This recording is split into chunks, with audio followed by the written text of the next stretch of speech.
time to play. Coach Renee and Matt lead the way. Radical MMA brings the heat. The martial culture podcast can't be beat. Punches fly, minds collide. Technique and heart side by side. Tune in now, don't hesitate. The martial culture podcast, great and straight.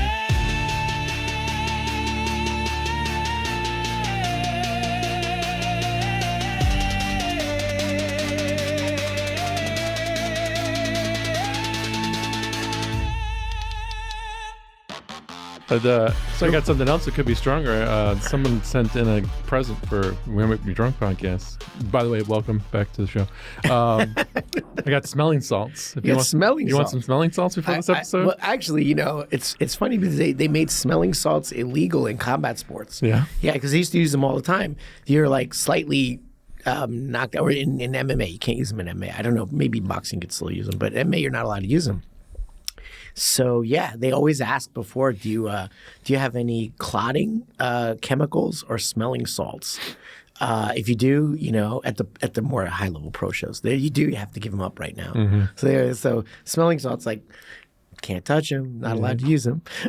we're not by the trade commission. Yeah, that's exactly. I tried them as long as we're not fighting. I tried them this morning, and I didn't do a huge one because obviously I don't want to die. Blow your nose. And it smells like cat pee. It smells like cat pee. It's like have you never had it? No. It's like ammonia. It's just really ammonia. strong ammonia. Yeah. Wow. Oh wow, that's not pleasant. No, which is I guess why it works. Get that cat pee out of me. I always wanted to try 5 Hour Energy because I was like, I like Red Bulls or whatever. Yeah. 5 Hour Energy. I think most of the effect is just how bad it tastes. You just go, whoa, yes, that's horrible, and then you're like, it's the smelling salts of drinks. Yeah, no. The times I've taken it, I had to mix it with something else to make it palatable. It tastes terrible. It's horrible. It's horrible stuff. Yeah. And then they have flavors now and stuff. That doesn't help. I was drinking Red Bull the other day, and I was like, doesn't taste that good. It doesn't taste that good either. And I was like, there's flavored Red Bulls now. There's like watermelon. And all that stuff. None of them taste good. But why didn't they start with watermelon? Like, don't start with Red Bull flavor. Yeah. Red Bull Classic. Who made Red Bull and was like, this is a good drink? No, it's not a good drink. It doesn't taste good. It doesn't taste good. Even the other ones don't taste good, but at least it tastes better than Red Bull Classic. But the thing is, like, Red Bull, it comes from Thailand, and it's like originally somewhat like has a concept of being medicinal, not so much like unlike these, like the Asian semi-energy drinks are like kind of like semi-medicinal. Yeah. So they're supposed to have this like flavor of that's like slightly reminiscent of the flavors of Chinese medicine. Mm. So, and they like for most palates, that's not a pleasant flavor. Mm. Yeah. So yeah. But I hate Red Bull. I'll drink it because I mean something cool is going to happen. The ones I drink, I do the 0-calorie C4. Okay. And I do like the orange or the watermelon flavor or something like that. That's pretty good. It's fine. And then I do sometimes it's just Celsius, and I get like their citrus or whatever. But it's not bad. It's not bad. It tastes pretty good. Alani is the one that is popular now in our house. Alani. Yeah. I never had that one. Yeah, it's pretty the same thing. But there was one company that someone found a finger. What? In one of the cans. A finger in the can. I don't think it was Alani. It was another brand. But every time you now I pour them into glasses because I'm like, I don't want to drink What's this flavor? I can't put my finger on it. Yeah. That's why it tastes like Chinese stuff because it's got a Chinese guy's finger in it. Thank you. Sorry for that rant in the beginning. Welcome to the new episode. Welcome to 2026. Fresh off the holiday buzz. Yes. So we were just extra talking 20 pounds on each of us, I'm sure. Oh my God, yeah. I was just telling you before the things that. So my wife made these two big feasts, one for Christmas, one for Japanese New Year's, and Japanese New Year's is really, really big holiday. It's very family oriented, like Christmas. So, but there's set things that you eat, and my wife was cooking, slaving away. But it was all delicious, and it was great. It's the Japanese New Year. And we watched Stranger Things. I haven't watched the new season yet. Don't blow it. It's great. Like Chinese New Year is like on a different time. Is Japanese in February. New Year have a different time, or is it just the regular New Year for Japanese? No. That's a great question. I believe it was in the Meiji period, like 150 years ago. They switched over to the Gregorian calendar, our modern calendar, and they've switched all their dates here. Okay. So they celebrate New Year's on the same time. But yeah, traditionally the New Year's was a little closer to the Chinese. What's the year this year? You probably know off the top of your It head. is the year of the horse. Ooh. And I was telling my students, like I don't believe in astrology or zodiac or anything like that. I think a lot of times with the Asian zodiac, it's just a concept for you to say, hey, these are kind of like slogans to guide me through the year. Like if it's dragon, it's like the year of the dragon is fierceness and courage, right? The year of the rat, which I was born. Actually, I'm the rat. I don't know if I'm the rat. I think I'm not. But rat's like, fast and sneaky and, cunning. Like it's like these images can say, hey, let me think about this. And the year of the horse is, vitality, perseverance, hard work, never quit. They got big penises. Vitality, right? Vitality, yes. I did not expect you to say that. That's all I know about horses. Don't look at my Google history. Don't do it. They're fast. They are fast, They're yes. I used to majestic. work in a ranch, so Did you? yes, I did for many years. Wow. Yeah, as a kid, it was like this Jerking off place. horses. No, I was not doing that. Seated. No, I did milk cows. Oh, that's cool. Yeah, and goats too. I never had milk, like raw milk. Have you had raw milk? Well, it tastes terrible. It does? Everybody It's loves like it's it. warm. It comes out warm. It's like, who wants to drink warm milk? And it's very, very thick. But yeah, I mean, some people might like it. I don't like very like full fat milk. I don't like the flavor. It's not a health thing. I mean, of course, lactose intolerant, but since I was a kid, I hated You're full fat lactose milk. intolerant. You just had a cream cheese bagel. You're going to be farting up this place? I actually had tofu cream All right. cheese. Thank God. Yes. This is a small room. It's enclosed. There's no airflow. I like milk that sticks to your throat. I like whole milk is what I drink. Yeah, well, when we were milking the cows, and you'd put it in the fridge, and then some people really, really like that. Like it was like a big thing, It's illegal though. You can't get raw milk. You can't sell it, but you can make it. I mean, I think in some places you have an exception. I don't know where this But of farm- course, like do I you find want to a make farm? sure it's pasteurized. I mean, this is all like, raw milk is. We're so now a much- farming podcast. Yeah, no, right? Exactly. How do you make milk? Yes. but So like- anyway, I used to work on a ranch, That's and amazing. for my summers, it was like kind of like a summer camp thing. It was like I didn't go to camp, so my parents were like, get out of our hair for 3 months. Yeah. So they put me off this thing that was like designed to preserve the traditions of the West, like roping and horse culture. And then a lot of the people that I went there with actually wound up for their professions becoming veterinarians, or one works in the horse racing field. And, so a lot of people who are really interested in horses. That's really Yeah, cool. like a huge amount of people. I'm not in touch with anyone. A huge amount of people, though, last I heard that I went to this thing, it became like, we're involved in the veterinary medicine, things like that. Yeah, so I actually, when I got old enough, I started understanding how to put the horseshoes on the horse. It's called a farrier. Guy who puts the horseshoes on the horse. It's actually very dangerous. You do it wrong, you kill the horse. So it's like a very serious thing. I watched the TikToks of guys draining abscesses. from Oh horses' yeah, feet. oh yeah, People love that shit. No, I mean that's actually a real thing. They can get infected and all that. So I've probably seen that like 300 times. I was with the guy, treating the horses like that, putting the antibiotics on and things like that. Yeah. My grandpa did a cattle run in Montana. He went to like a farm or a ranch in Montana, and he did a roundup? The whole thing, yeah. Wow, that's crazy. Rode horses and Yeah. And then we used to like also train for competitive horse riding. So you do these things like barrel racing or rings. And you've things. lived, sir. No. You've done so many I things. I was so Did you hate bad. it? Did you hate it? Or No, I loved it. I loved it. I actually like really love animals. Yeah. Like if you look at my social media feed, it's like cat videos, raccoon and fox videos, like these tame foxes and then red pandas. Like, my whole feed is like a bunch of animals, Red panda's cute. Everybody else is like watching people dance on TikTok. I'm watching like a red panda eat a watermelon. It's like, I gotta find a raccoon. If you know anybody with a raccoon, I want to play with a raccoon. Like a tame one, not in the park. Yeah, yeah. No, I mean, I grew up in an area, I'm sure you did too, where there were like tons of violent. Yeah. And they're super violent. Yeah, you see them during the day run away. Especially if they're with their kid. But they're kids. so cute though. Yeah, they are cute. If you can find one that was raised in captivity. Yeah, no, I belong. I follow plugged one of these in. things. Yeah. I got it. Yeah. So yes, I'm very familiar with the dimensions of horse anatomy. All right. Well, let's leave that there and move on. Let's talk about MMA and martial arts. So let's talk about Derek Lewis. Anything happen over the break in the world of MMA? So, no, I mean, I think it was, is quiet for competition because everybody kind of takes the holidays off.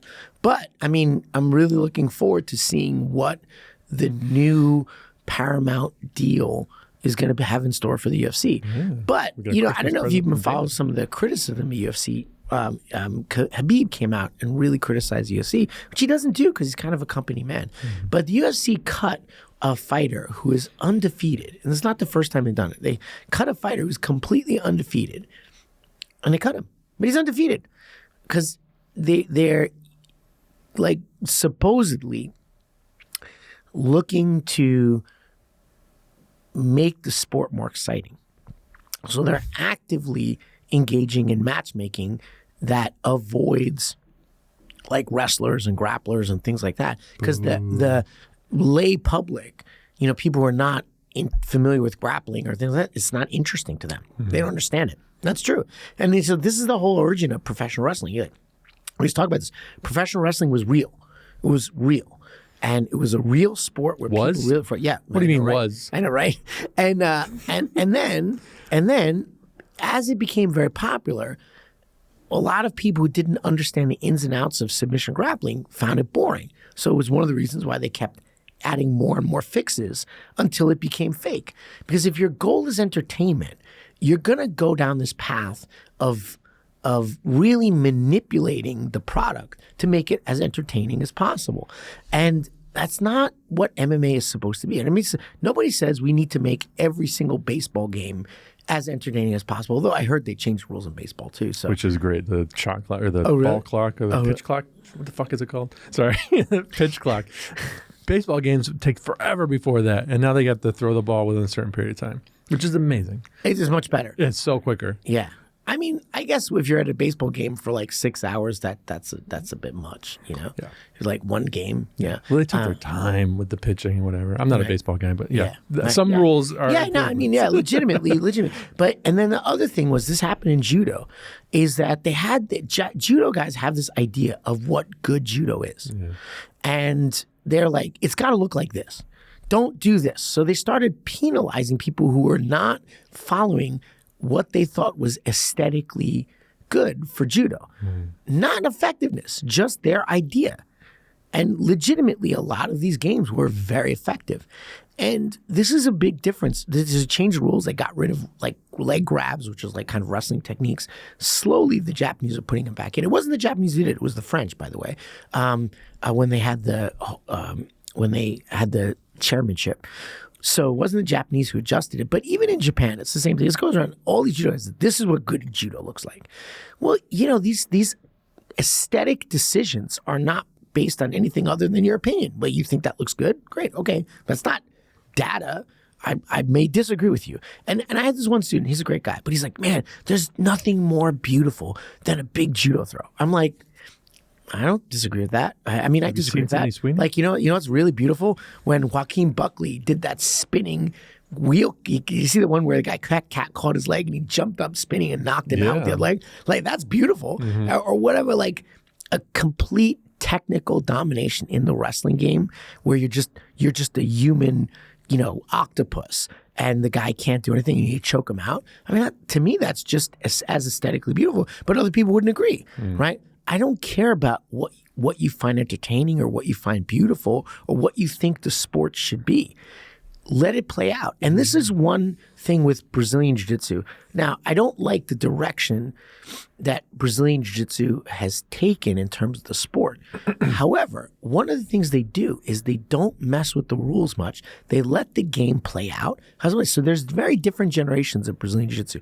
There's the first generation, and then there's the 90s generation, which looked a little different. Like Jacare was one of the people who kind of spurred the innovation of how to advance the passing. But then Marcelo Garcia came in and people started doing this. And then there's the leg lock game. And like all these generations, they look, and there was a time where half guard was everything. So everybody's playing half guard. And there was a time where people were playing this game called 50-50. And people were like, 50-50 is not real jiu-jitsu.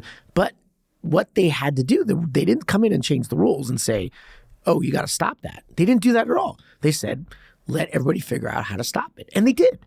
They did. And definitely went back, like the pendulum swings. So if somebody makes a technical innovation that's new, people can't deal with it. So then they win. But then people go, what do I want to do? And they pull it back to here. And then it just swings, maybe goes in another direction. And then people learn how to do it. And there's this arms race of technical evolution, and not people artificially coming into the rule set and saying, we got to change the rule set because this doesn't look good. It's not what jiu-jitsu is supposed to be. Now, personally, I have problems with what jiu-jitsu looks like for combative effectiveness, but that's why we switched over to competing pretty much predominantly in MMA because, okay, want to be a combat athlete? We do mostly MMA. Great. So you want to do sport jiu-jitsu? I'm not going to complain. Sport jiu-jitsu looks like it is because people are playing to the rules and exploring the loopholes or the advantages they can get because they can do certain things. And that's very interesting. And my point is this, putting aside what I think about jiu-jitsu or anything like that, I do respect that the people who run the jiu-jitsu tournaments are not trying to artificially change the game to something they should do. And like I said, in judo, that was really big. And it was not good. It was not good. It didn't help judo at all. It actually put into question, like, this guy, Teddy Reiner, who is very, very poor at defending leg grabs. But he's like the best heavyweight judo guy to live since they banned those moves. So you're like, well, he's the champion after they made the ban. So was he real? Like, it's just questions. It's just questions like if he was actually that good. They kind of like protected him by changing the rules. I'm not saying that was their intention, though some people say that. I think legitimately thought aesthetically, leg grabbing in judo is ugly. That shouldn't look like that. Man, why is it ugly? I think double legs and single legs are cool. High C's, high crotch, all these things that you see from wrestling. Those are great moves. So to have this idea that this is aesthetically good and we should do that, and it shouldn't look like this. And the same thing is true with like a lot of traditional arts. It's like, it's got to look this way. So I was in this, I didn't compete with, but I had someone compete, one of my old students, in this tournament. And this tournament was run by Kung Fu guys. Now, Kung Fu looks very classical and like that. So it was ostensibly a Valley Tudo type tournament, meaning anything goes. However, you had to say your style in the beginning, right? So say you were a Wing Chun guy, right? You have to say, I'm a Wing Chun guy. Or say you're like a Bagua Zhang guy, right? Or you're a Shaolin whatever guy, right? You have to say what you is. So if you won, but you didn't look aesthetically like your style was it, you would get like points deducted. No. And it was retarded.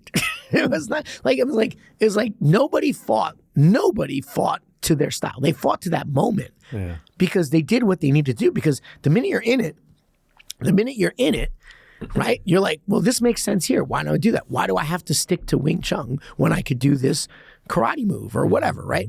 And so it's like it completely failed. And then the major's like, no, you really lost because even the guy won. He's like, you didn't win because you didn't look like Wing Chun, right? You looked like, because my student took the guy down and mounted him and punched him in the face, right? He's like, that's not Wing Chun. The guy's like, but it worked. Like, it's silly to put your desire for what the fight looks like into the fight. And the other thing is true on the grappling side, right? So obviously, like there's a lot of people who don't find grappling entertaining, but grapplers who are really, really deep jiu-jitsu or whatever, they don't like watching MMA anymore. They don't like it because they don't see the grappling that they like because it doesn't work, right? It's not, so they're like, oh, I don't like MMA anymore. Okay, well, yeah, because it's a different rule set. So it's the same thing. They have this idea of what grappling should look like, not what's effective at that moment. Forget the aesthetics or what your preconceived notion of what a fight should look like. And this happened to everybody. We all thought in the 80s and the early 90s that fighting should look like two guys putting their dukes up and bashing there.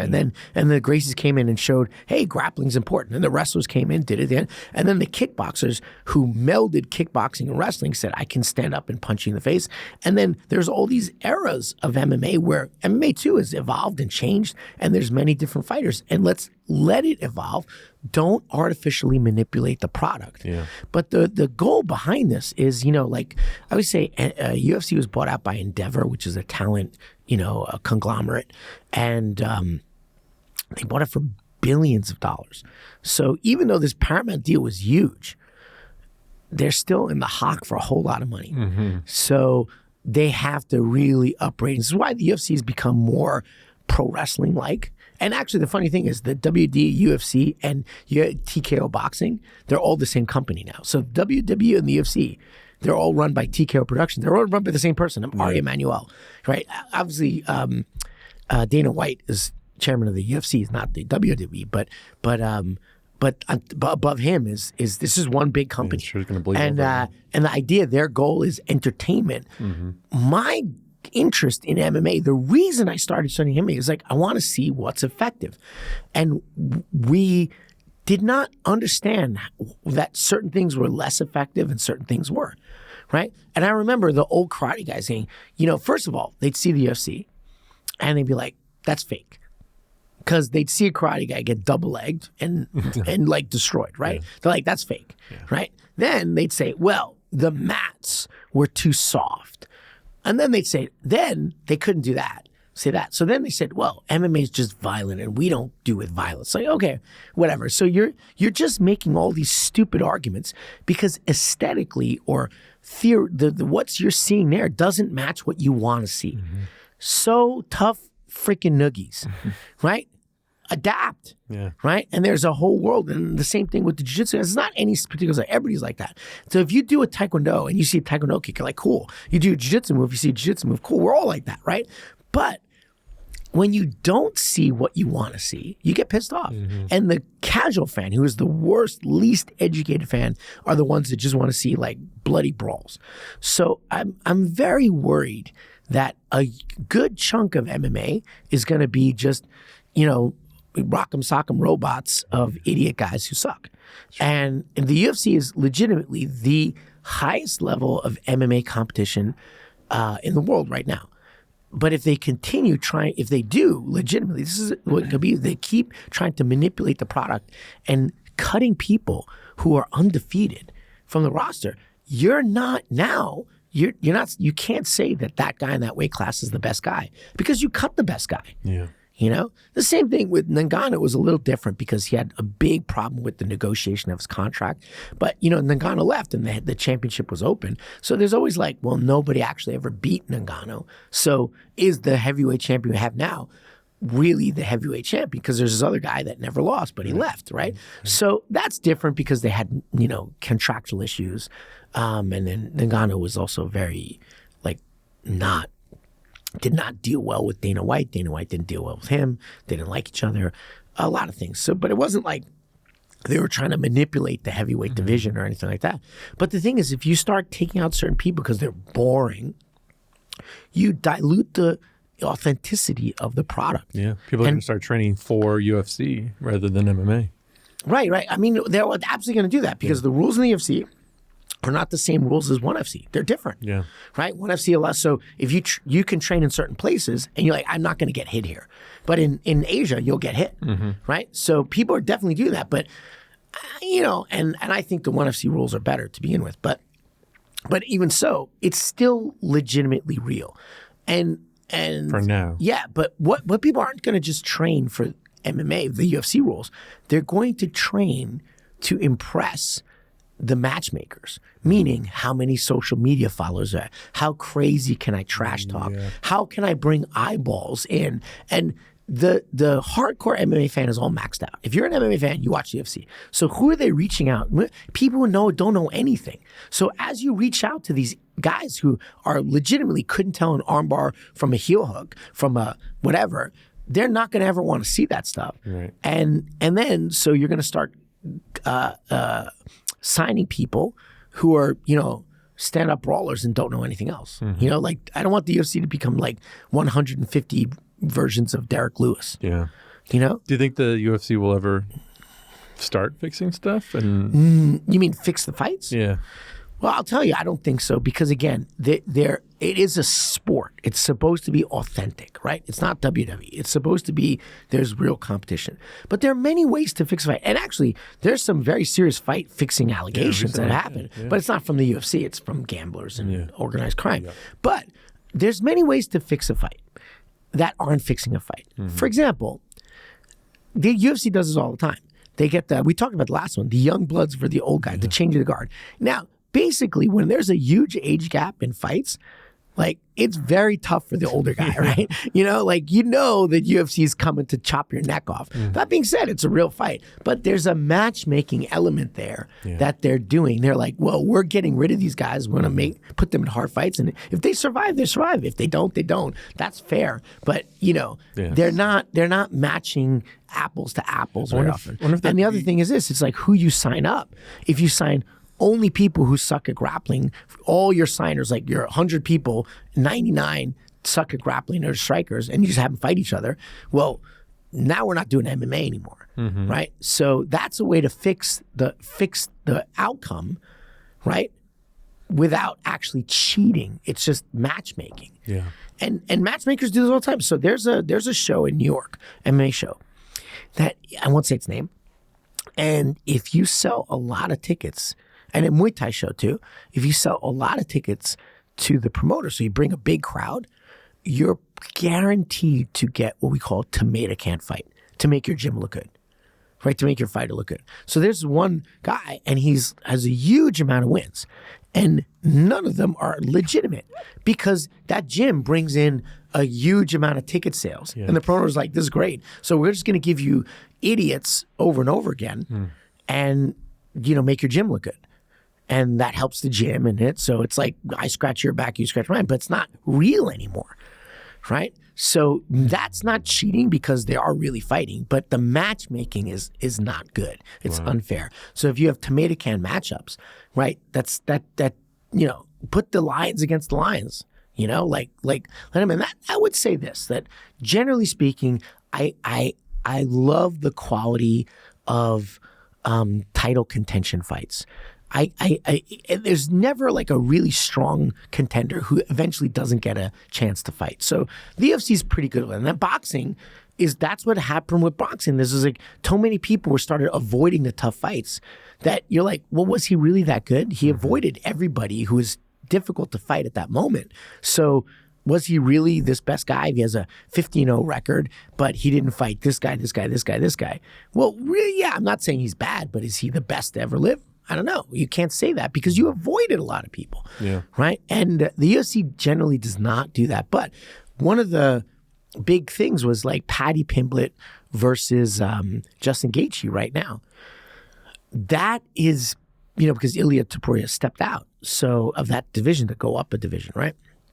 And or stepped out, I'm sorry, because of his legal troubles, excuse me. And so that title fight ignores Arman Tsarukyan, who is the number one contender. It's just Paddy Pimblett and Justin Gaethje have a great narrative. They hate each other, like they really don't like each other.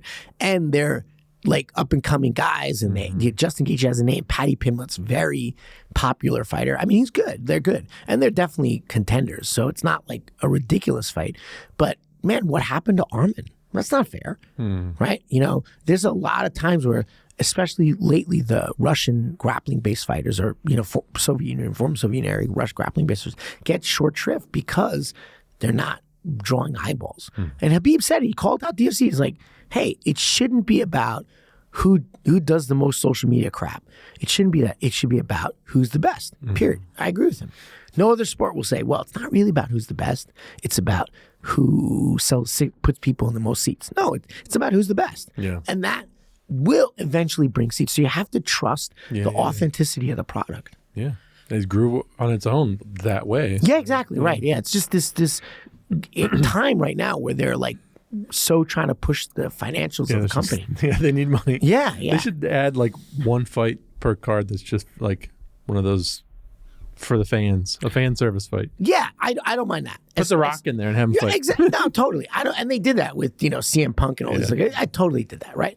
But I have no problem with that here and there. But when it comes to like the top dogs, the top dogs should not be protected. The top people should fight the top people all the time. But make and like you shouldn't get cut from the UFC if you're undefeated. Not. They should make a new like weight class that's just like this is for fun. Put well, the BMF belt is kind of like there that. You go. Yeah, it's kind of like that. It's like, okay, it's not a title because these guys are never going to win the title. They're never going to be Habib or Islam, but we're going to give them this like thing, which I actually don't have a problem with. I was like, BMF belt? I'm like, all right, whatever, still good fight. Yeah. It's like the B team contenders, right? The guys will never be champion, you know? Yeah. But they get that. But they're really good, and that's fine, you know? There's like the creator fight thing or whatever. Creator? Where like YouTube people fight, like do something like that, where it's just like to get attention on the word, like between the real fights, have one match that's like some little idiot. Yeah, like YouTube. I don't know. You know what? Turn into a circus. Yeah, but the other thing is this. You know what? It's like in reality, it's this dangerous. So if you're not really trained, like I'll give you, Jake Paul like didn't do that great in the last fight, but and. Yeah, he's not like the world's best boxer, but he legitimately trains hard, and he's like not a bad journeyman. I mean, like he caught Anthony Joshua a couple times. Like it wasn't competitive, but like you couldn't look at Jake Paul and say he doesn't know how to box. I'm not saying he's the world champion, but he legitimately has some decent technique. He's a decent journeyman guy, you know, nothing special, but he knows how to box, so he can keep himself safe. He beat Mike Tyson. And that was real. Yeah, exactly. Matchmaking to me, that's exactly my point, you know? But, I mean, you know, like he can keep himself safe. When you have these like YouTube creators who have not invested time in training, and there's one reason why a lot of this celebrity thing is celebrity boxing, because boxing is not as dangerous as MMA. Like if you take your fall wrong, you rip your shoulder to bits. Like get one of these like Nico or one of these guys, and they're just gonna die. Like once the cage doors close, it's rock and roll time. Yeah, right. It's freaking rock and roll time. So you can't protect yourself, and you're fighting a real guy. Yeah. You know. That being said, I guess you could put two idiots together that don't know anything and see what happens. But that would probably be pretty boring. Make it a series and have it do like 6 months of training. Yeah, that's actually interesting. I like that idea. Yeah. You know who did that? Idris Elba. Did he? Yeah, but in Muay Thai. Oh, so wow. he actually made a TV show, and he went to Thailand, lived there, and he was like 6 to 8 months. Wow. And he trained for real, and then he had a Muay Thai fight, and they filed the whole thing, and he legitimately was pretty good. Wow. Like that kid, that's not fair, Idris Elba. Yeah. Like he's good at everything. British, handsome, and good at everything. And you know, he's also a very good singer and rapper. Oh. And an actor. And, hopefully next James Bond. I'm like, at least I fight better than he is. I look at his Muay Thai, I'm like, that's not bad. Shit. This guy can fucking do it all. I was he could still beat up Israel. Yeah, his wife is also like stunningly gorgeous too. Yeah, you know, good for him. Good for him, you know.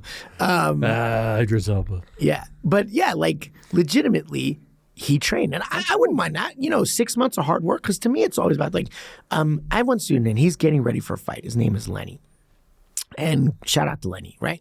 Lenny's making his debut fight. He's never fought MMA before, and we were having this conversation yesterday. It was like, because yesterday we had a really death training. Like, I mean, I put him through the grinder.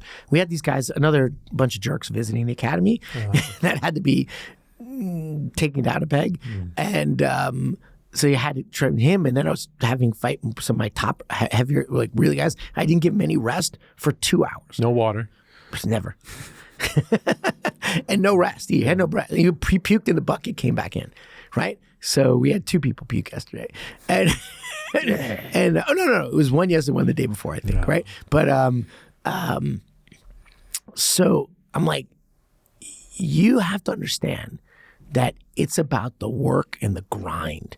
These days like this are what make you into a fighter, that make you have a flint and steel in your soul. Like, you have to go through these gym wars and come out the other side. And legitimately, towards the end, Raphael's one of my higher level students, and Raphael's just like, he's very good. Raphael's very good, right? And he's just running, he's just beating the crap out of Lenny. But Lenny didn't give up. He didn't quit. And then he, like, I was like, oh my God, this is getting bad. And then he gets up and he's right back in it. I'm like, whoa, look at that. You see, that's the kind of moment where you're in extreme difficulty, but you don't give up, you don't quit, you fucking rock and roll. Yeah. And that's what a fighter is, right? It's like, resilient, anti-fragile, tough as nails, hard, like, that's what's about. And the only way you get it is by grinding in the gym. And so if you're willing to grind, I don't care if you're an influencer or anything. The question is, don't say I want to fight and not train. That's so many people can be like, I want to be a champion. And then, one hard training session. Not for me. I had a question for you. Pinochle? Yeah. I had a question for you. I was talking football related stuff, but it comes back to this. Football! Yeah. So we talked a couple weeks ago about just riding at 75 instead of going to 100. Yes. And then I was telling my wife that story, and my favorite football team is the Buffalo Bills, and they have all season they've had a history of not doing well in the beginning of the game, and then at the end of the game coming back and winning. Oh, they're like a clutch fighter. Yeah. So that's hard. That's Brianna very was hard. Like, she said, what if the Bills are doing that? Because the other team comes in 100%. They score 3 touchdowns in the first half. The Bills score 1. But then the other team doesn't score in the second half, and the Bills score 3. Are they doing that? Yeah, I think so. They're because, like, I mean, look at that. I can't talk about football, but I'm assuming if the guys on the team that start out strong, they're like really pushing their best guys forward and going, and then by the end of the hour into the game, they're a little more tired. Yeah. And the other guys are fresh. So I completely think that's it. That being said, it's definitely hard to come back from a deep deficit. That takes a lot of mental strength. But if they know that that's what they're doing, maybe the players all know, like, we're good. We're good. Come back in the second half. Exactly, we're fresh. Right. They're tired. Let's kill them. Yeah, that's great. Yeah. Wonderful. And that's it. Like, you conserve your energy and use it in intelligent ways to make it come out when it really is important at the end. And but that being said, I mean, like, don't die in the beginning of the match either. 75, not 0. But yeah. Anyway, I was really proud of Lenny grinding, and he was training so hard. He even right now while we're talking, he's at the academy drilling on a dummy, getting extra time. The guy's a grinder. So you call your white belts? What? You call your white belts dummies? That's not nice. No, he's drilling on a dummy, an actual dummy. Okay. We fill it with like stuffing, and it's a dummy, right? Yes. Yeah. My wife sometimes calls me a dummy, so that's understandable, but misunderstanding. So anyway, so that's the issue that you see. Let's see what 2026 has in store. If the UFC takes the turn the right direction or the wrong direction. I'm really hoping it's not. It's like just a little blip, because you can't ignore some of these like guys who are really good, but maybe not social media friendly, or putting the casuals in a frenzy. The UFC should assign publicists to all their top fighters and just be like, that is a great idea. Instead of us replacing you with someone that has 1 million followers, let's just help you get more. Yeah, right. That's actually a great idea, because I mean, I think a lot of actors and people in entertainment is they all have these like handlers that do that. Studios probably, as long as the guy can train, Yeah. Like, who's kind of funny, and he really plays the social media game well, is Alex Pereira. So he doesn't talk, so his English is not super great, but he does like funny things. So one time we were at this fight, LFA, right? One of my guys was fighting, and he was there cornering one of his students. So he gets on the scale, but he was holding like 6 pounds of water bottles. Of course, you can't see it. He takes a picture of the weight. So it's showing that he's like way overweight because he has a fight coming up. And he was like, oh, look at the weight. But he was holding like 6 water bottles. So he was like messing around and he posed that. And people think that's his real weight. I'm like, no, I saw you with 6 pounds of water bottles, right? And then he was like, oh my God, he's overweight. He's not going to make weight. And of course, he made weight just fine, right? All the people betting on him is like, oh no. Yeah, exactly right. And then recently, a week ago, he does all these things that he does. A week ago, he and Tracy Cortez, the MMA fighter, Tracy Cortez, I think her name is. She's kind of cute. So they said they're together, right? And I think they're friends. Yeah. Right? They're definitely friendly, right? But then she's on a plane and she goes, will you marry me? And he's like, Chama. He just replies with this. That's his stock, like, right? And then he just goes back to bed. And then, like, yesterday they broke up. But I think it was just this like media manipulation. Like he's just playing games. Like I don't ever think they were like together. They're just like, oh, let's make that's funny, fun thing. And they have a Nina drama too, who comes around and tries to talk up things. So I think, you can find ways to be marketable, but at the end of the day, that shouldn't matter. It's a new part of mixed martial arts, mixing in publicity. Mixed marketing arts. Marketing arts. You should patent that. That could be a thing. That's your PR company. It's called Mixed Marketing Arts. The rat card. Yeah, no thanks. I am definitely not media savvy. So your wife might be good at that kind of thing. Yeah. She has all that digital stuff. She can buy the name from me. I'm patenting it. So, anyway. When's your next fights? Next fight is February 7th. Woo! Valentine's Day-ish. Yeah. And that's like, we were supposed to have another guy fight. But unfortunately, something happened. And I won't say his name, but he's a great guy. So on New Year's Eve, he was out. And I made a speech before New Year's Eve.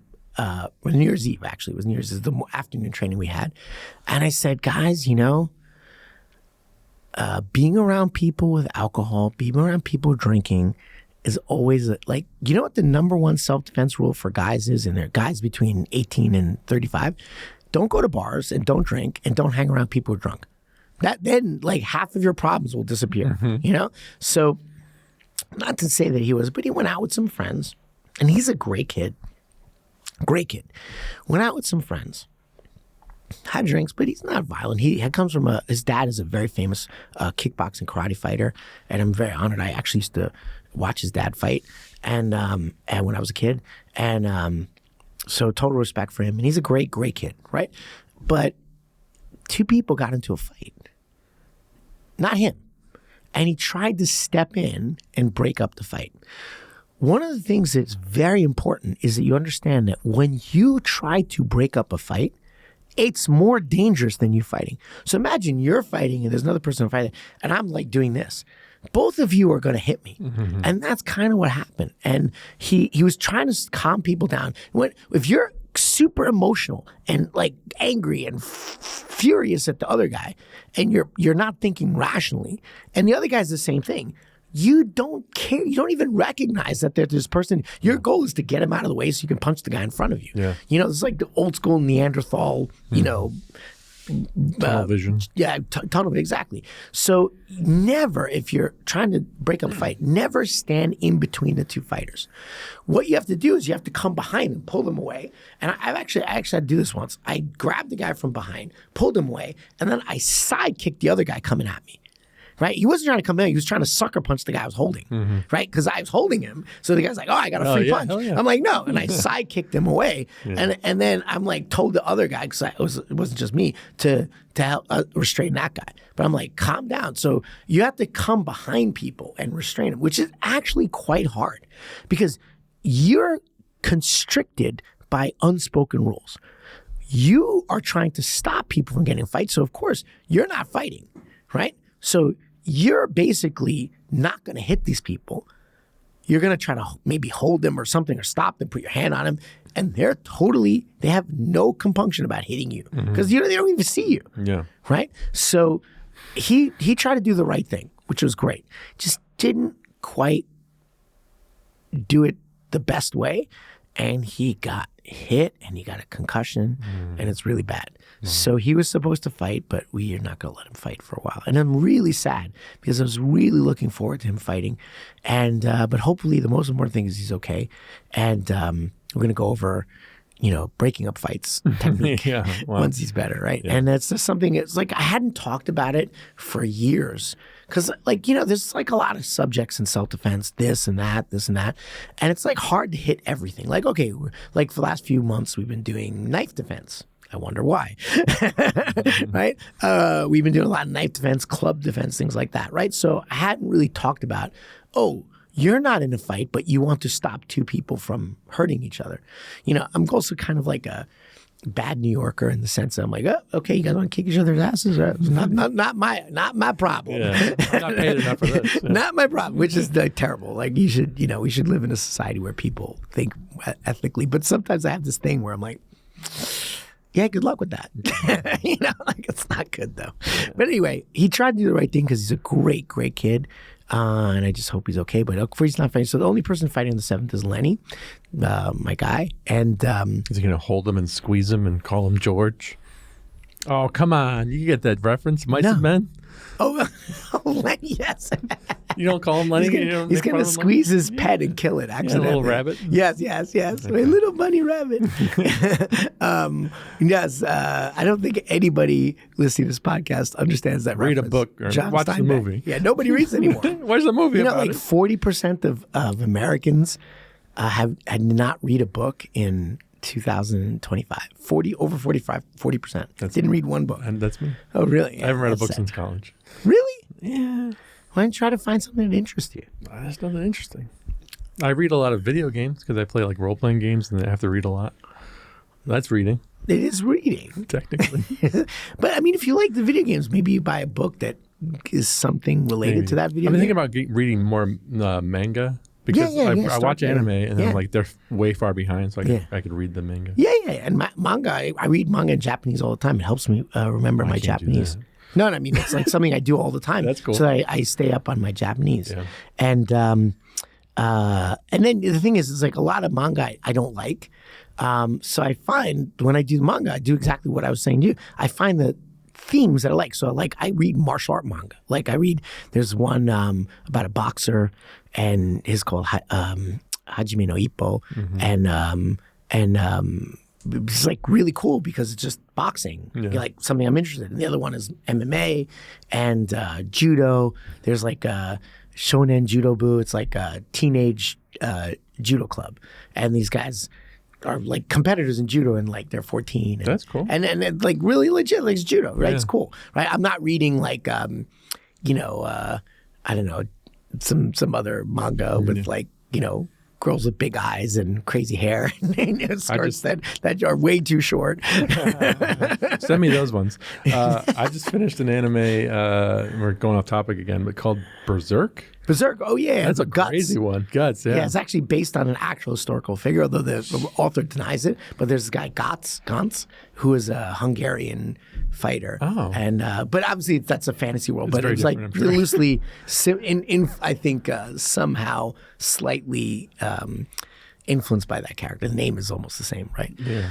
That's a one. Yeah, but it's very violent. It's very good. I like that one. Yeah. I enjoyed it. Yeah, that's cool. And the manga is much longer than the anime. Well, then I'll pick that up this weekend. At least I'm pretty sure it is. Yeah, if I can find it. Yeah, it's old too. It came out. I think Berserk started when I was still in Japan. Oh wow. Yeah, I think so. 50 years ago, right? It was not 50 years. No. That would mean I was not in Japan when I was 5 years old. If you have any recommendations, send them my way because I like fantasy, like. That kind of stuff. Yeah, there's tons. Actually, if you like fantasy stuff, there's like tons. Yeah. And also same with books. Like if you like that, there's like tons of books that will just pull you in. It's like New Year's resolutions. What do you do the year? And I said, I sent that thing. I'm like, first, I think you should really try to sleep, get a good night's sleep. It's like that's how your brain recovers. That's how you stress. You deal with a lot of stress in the world. Like if you're not sleeping, it's going to hit you more. And I'm a total hypocrite because last night I slept like 3 hours. It was like terrible at night's sleep. But the next thing is like try to read a book, put your phone down, try to eat healthy, like some simple things like that, right? You don't have to eat like vegan every single day, but try to make Meatless Monday. Yeah, exactly, right. One day a week where it's a little more vegetarian. Watch doing less dessert, more this, and then one is put the social media down and try to be present. Try to put your phone down, right? Go offline a little bit, and especially try to walk through some nature. What's the Japanese is this word called shindin yoku. So shoot, I forgot what it is. But it's basically called forest bathing. So basically you go to a forest and you walk around and it makes you feel better. And that's true. There's like legitimate research that says when you walk through natural places, you come out with a little bit more endorphins and happy hormones and things like that. It's like literally good for your soul to walk through nature. I can't remember the name of the guy, but there was one of those fitness guys. He was saying that every now and then you should go, if you live in a city, it's even more important, is to go somewhere where you can't see, like the horizon is far away. Yeah. That's wonderful. Like resets your brain or something. Like you're smaller than you think, and the world is bigger than you think. When I lived in Japan, I wasn't always there for New Year's, but when I was here, they have this really interesting New Year's tradition, which I didn't do this year at all. But we haven't done it in years. But I love it. You basically go to a natural area and you climb up a mountain. Because those areas you don't see the horizon, but then you climb to the mountain and then you watch the sunrise. You start the year by doing that. I was like, that's fucking cool, man. I did it once, and it was great. It was cold, but it was great, and it was fun. It was just like a really good experience, and it's just like getting out in nature a little bit more, and then like set a vision for yourself for the year. That's kind of what I tell my students. And if you don't have a map, you never get anywhere. Now, I'm not saying you're going to get point A to point B 100%, but if you have the map, you're more likely to get in that general direction. If you have no map, no idea what you're doing, you get nowhere. So create a vision for the year of what you want. I kind of want to do this. It doesn't have to be like, oh my God, I'm going to lose 20 pounds and I'm going to fight MMA and this and that. None of that. Just like, hey, I kind of want to improve in this direction. I'd like to get better at this. Start easy. Like, hey, I'm going to train consistently 3 days a week, every week, and every other week try to train 4 to 5. Right? Like 3 days a week consistently, and then every other week I'll get 4 or 5 as much as I can. And like, that's going to be my goal, right? Really try to stay consistent. So it's a great goal. By the end of the year, you'll have put in the mat time, things like that. You make great progress. This is like kind of like small bite-sized goals are better. Yeah, exactly. Bite-sized goals are better than huge goals that seem monolithic, Hey, meatless Monday. Not, I'm going to go vegan, like that's like a hard choice, Hamburgers are great, man. I don't eat much red meat anymore. The only red meat I eat is bison, which is like much lower in the cuts I get are much lower in cholesterol, like more nutritious. You got a better butcher than me because bison. No, it's really cheap when I buy from. We should get them on the podcast as sponsors because I buy directly from the producers in this website, and it's like cheaper to buy bison than it is to buy meat. What's this website? Well, let's see if they sponsor us. Let's go on before we say their name. No free advertising. Tell me after that. I need to get some bison. But and then we had like 4 pounds of chicken, 4 or 5 pounds of chicken for like $2. I know, it's like crazy. $2 a pound. I know, right? It's like crazy, right? Yeah, and because there's no middleman, so they don't charge you for that. So we've been eating pretty well and within our budget by far. And they ship it to your house? Yeah, comes the next day. Yeah. This is a sponsor. We're going to call it. But I don't want to run out of time because we got speaking of vision. Oh, yeah. We got some things we're going to look at. Oh, yeah. All right. So way back in the day, there was this thing called separated at birth. All right. So people who look like people. So I'm going to say an MMA fighter. We're going to do MMA separated at birth. Okay. So for the people listening, you got to tune into the video because Radical MMA's YouTube page and watch the video. Okay. So here we go. Or Spotify. We're on Spotify video. Oh, shoot. This is not working. All right. So, oh, man, this is not working.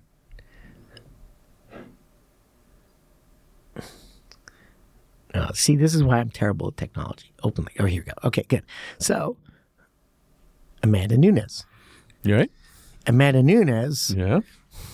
We all know her. Yes. Where was Amanda Nunes separated at birth? Yes. Ready? She is Curious George. Curious George. Yeah, and she's right here. Okay. Yeah. Next one. Next I one. see that. So I see this that. is pretty good, right? You can't say it's not. That's one of my better ones. Okay. So here, next one. Next one. Okay. Paul Felder. Paul Felder. Okay. He looks like the man in the Okay. yellow hat. No. Okay. So this is Paul Felder. Paul Felder. Nice beard you got there. Okay. Little hair. Now, who's he related to? Separated at birth? Dun, dun, dun, dun. Falcor from Neverending Story. He does look like Falcor. My God. He does. He's got the same mouth. Exactly. I like it. That's why I always call him Falcor. when There you he's go. commentating. Hey, there's worse things you could be called. Okay. And, okay. This is a good one. Yuri Prohaska. Yuri Prohaska. Now, some people won't know who he looks like. So this is Yuri Prohaska. There you go. The little top knot. Yes. And then this is a Japanese anime character. Oh, let me- All right. Who's he separated at birth with? Korosuke. I don't know who that is, but he looks like him. That's funny. Okay. All right. Now. All right. Now this one is a tie. This is a three-way tie. Oh, wow. Right. You didn't realize that Michael Venom Page and Demetrius Johnson, right? Mm-hmm. So first we're going to go here. They're all separated at birth. Oh, give me a second here. Michael. Venom Page. You know what Michael Venom Page looks like? Yeah. Yeah. So, Demetrius Johnson. yeah. And his. So here we go. There's Here's Demetrius Johnson, right? And that's Michael Venom Page right there. They show up right on the Yeah, yeah. And then here we go. Separated at birth. Okay. Got that weird bulge head. Megamind. There you go. I didn't even know it, and I called out the bulgy head. Yeah. Demetrius fights like Megamind too. He fights what? Like no. All right. Okay. That's funny. All right. Now, last one. Clay Guida. All right. This is Picture him in my head. Clay Guida. Yeah. Neanderthal looking Yeah, guy. yeah. Exactly. Clay Guida. All right. A bit of a missing link there. Exactly. Like, some people said the Neanderthals from the car insurance commercial. But yeah. no, but this one's better. Here Need you go. insurance too. Captain Caveman. Yes. Captain Caveman. He's got a Halloween costume right in the bag. Yeah. So this is our new segment. MMA separated at birth. There you go. Who MMA fighters are actually look like? Oh, yeah. Comment some suggestions. Yes, Everybody there's else a few others. There's a few others. There's I'll get another one. It's we'll do that next. Okay. That's funny. It's Ariel Rosas Jr. Okay. Yeah. Oh, you want to see it? All right. Yeah, All right, sure. One more. All right. Let's One more. go. All right. We're having fun. We should do our separated births. Yeah. So this is Ariel Rosas Jr. Uh-oh. This is going to be fun. He's got his nose broken a couple times, looks like. No, I think he has. And then Rugrats. Oh, yep. Chucky. Chucky from Rugrats. That's funny. Perfect.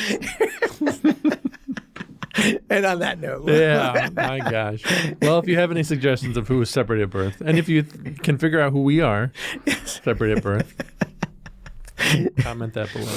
So yes, okay. So anyway, that's our new segment. I love it. You got to put it up on the screen. Yeah. Yes. We'll throw up the graphics. Yes. Beautiful People fun. listening, you maybe could Google along while we talk. If people don't laugh, you can write a negative review. No problem. No, we don't take negative reviews. We have a block on our thing. Oh, we do. No, I don't think that's possible. But, That's it. 5 stars only. But that was fun. Yeah, We'll you. find some more. I'll try to find some to bring next time. Yeah, your turn next. Yeah. All right. My favorite one is Falcor That's a perfect one. We'll do like a morph between them. and Amanda Nunes. Yeah, that's perfect. That's a good one. That Yeah. started with that was a That's strong one. the start one. Beautiful. All right. Anything else happening before? No, that's we it. That's it. Send Yeah. it back to the All right. gym. All right. All right. Thanks, guys. Have a great 2026, everybody, listeners. And again, try to start the year strong with some vision, with some sleep, putting down your phone, and getting in nature a little bit. There you go. Good advice. See you next time. Lessons learned in battles won. The journey's long, but we've begun. Stay strong, stay sharp forever. The warrior's path is never through. Keep training hard and breaking through. Discipline's the bond we hold true. Martial culture, it's all in you. So until next time, keep the fire. Push the